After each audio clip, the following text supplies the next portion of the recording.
Chapter 21 First Memories. It didn't start with a murder plot. Before he devised his massacre, Eric settled into a life of petty crime. Earlier still, even before adolescence, he was exhibiting telltale signs of a particular breed of killer. The symptoms were stark in retrospect, but subtle at the time, invisible to the untrained eye. Eric wrote about his childhood frequently and fondly. His earliest memories were lost to him. Fireworks, he remembered. He sat down one day to record his first memory in a notebook and discovered he couldn't do it. Hard to visualize, he wrote. My mind tends to blend memories together. I do remember the 4th of July when I was 12. Explosions, thunderclaps, the whole sky on fire. I remember running outside with a lot of other kids, he wrote. It felt like an invasion. Eric savored the idea, heroic opportunities to obliterate alien hordes. His dreams were riddled with gunfire and explosions. Eric relished the anticipation of the detonator engaging. He was always dazzled by fire. He could whiff the acrid fallout from the fireworks again, just contemplating the memory. Later the night of the fireworks display, when he was 12, Eric walked around and burned stuff. Fire was beauty, the tiny eruption of a cardboard match igniting. A fuse sputtering down could drive Eric delirious with anticipation, scaring the shit out of stupid-ass dickwads. It didn't get much better than that. In the beginning, explosions scared Eric even as they exhilarated him. He ran for cover when the fireworks started in his earliest memory account. I hid in a closet, he wrote. I hid from everyone when I wanted to be alone. Eric was a military brat. His father moved the family across 5 states in 15 years. Wayne and Kathy gave birth to Eric David Harris in Wichita, Kansas on April 9th, 1981, 18 years and 11 days before Eric attempted to blow up his high school. Wichita was the biggest town Eric would live in until junior high. He started school in Beaver Creek, Ohio, and did stints in rural Air Force towns like Oscoda, Michigan, and Plattsburgh, New York. Eric enrolled in and was pulled out of 5 different schools along the way, often those on the fringes of military bases where friends came and went as fast as he did. There's the answer to number 8. First part of number 8, chapter 21. Wayne and Kathy worked hard to smooth over the disruptions. Kathy chose to be a stay-at-home mom to focus on her boys. She also performed her duties as an officer's wife. Kathy was attractive but rather plain. She wore her wavy brown hair in a simple style, swept back behind her ears and curling in toward her shoulders and back. Wayne had a solid build, a receding hairline, and very fair skin. He coached baseball and served as scoutmaster. In the evenings, he would shoot baskets on the driveway with Eric and his older brother, Kevin. I just remember they wanted the children to have a normal off-base relationship in a normal community, said a minister who lived nearby. They were just great neighbors, friendly, outgoing, caring.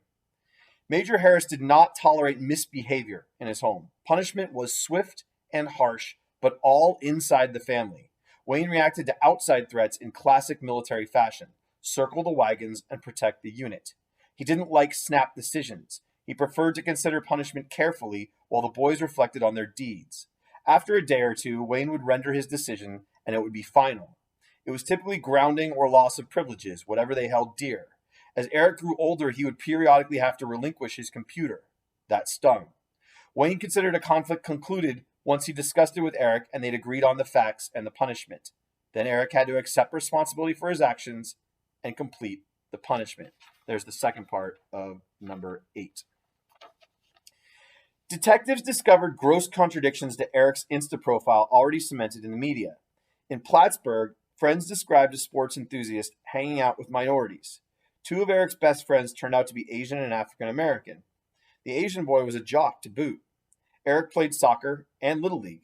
He followed the Rockies even before the family moved to Colorado, frequently sporting their baseball cap. By junior high, he had grown obsessed with computers and eventually with popular video games. In his childhood photos, Eric looks wholesome, clean-cut, and confident, much more poised than Dylan. Both were painfully shy, though. Eric was the shyest out of everybody, said a Little League teammate from Plattsburgh. He didn't talk much, and other kids described him as timid but popular.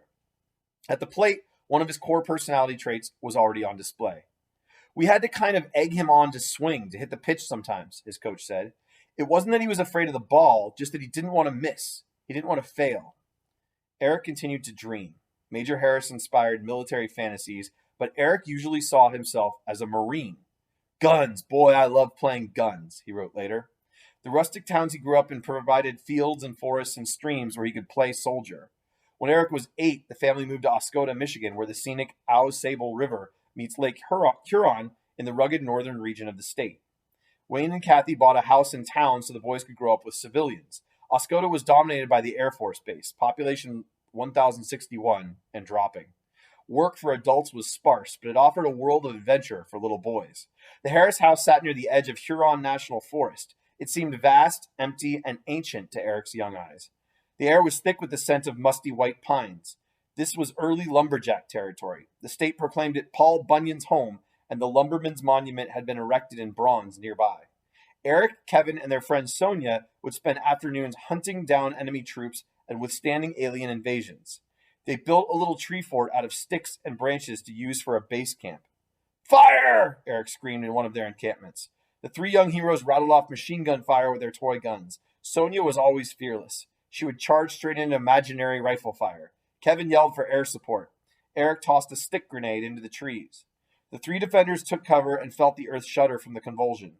Eric hurled another grenade and another, taking wave after wave of enemy troops down. Eric was always the protagonist when he reminisced about those days in high school. Always the good guy, too.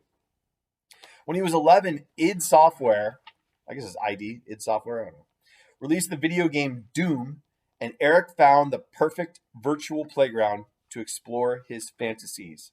That is number 9. I like that game, Doom. I always did. New ones are good, too. His adversaries had faces, bodies, and identities now. They made sounds and fought back. Eric could measure his skills and keep score. He could beat nearly everyone he knew. On the internet, he could triumph over thousands of strangers he had never met. He almost always won until later when he met Dylan. They were an even match. In 1993, Wayne retired. The family moved again, this time to Colorado, and settled down for good in Jeffco.